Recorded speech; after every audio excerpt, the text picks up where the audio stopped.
Puluhan baliho yang masuk dalam kategori alat peraga kampanye dicopot pada kawasan Jalan Jenderal Sudirman, Kota Ambon, Minggu 11 Februari 2024 sore.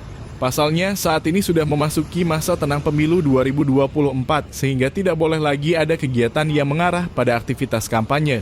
Mengingat jika masih ada APK yang terpasang pada ruas jalan, itu termasuk dalam kategori kampanye di luar jadwal.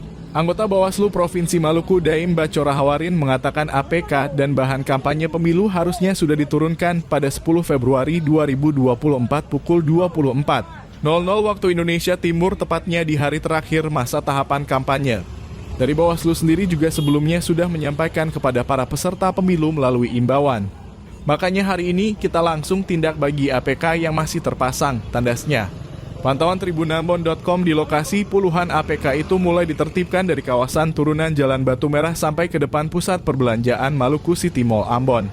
APK yang ditertibkan pun dari berbagai macam caleg maupun parpol, baik untuk Capres-Cawapres, DPR RI, DPD RI, DPRD Provinsi maupun Kabupaten Kota. Oh ya, jadi kan tanggal 10 kemarin kita sudah menghimbau kepada peserta pemilu, calon DPD, Cawapres dan Capres-Cawapres, kemudian para caleg di dalam partai politik. Kami sudah menghimbau untuk agar segera membersihkan. Kan kita melakukan himbauan untuk segera dibersihkan dari mulai dari jam 10, tanggal 10 kita sudah mulai lakukan himbauan kepada pimpinan partai politik, para caleg kita sudah melakukan himbauan. Kemudian juga dengan calon DPD juga kita sudah melakukan himbauan.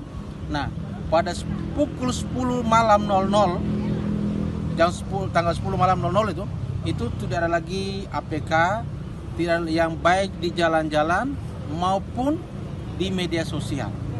Kita sudah menunjukkan maupun di media cetak. Juga di media cetak, baik cetak maupun online.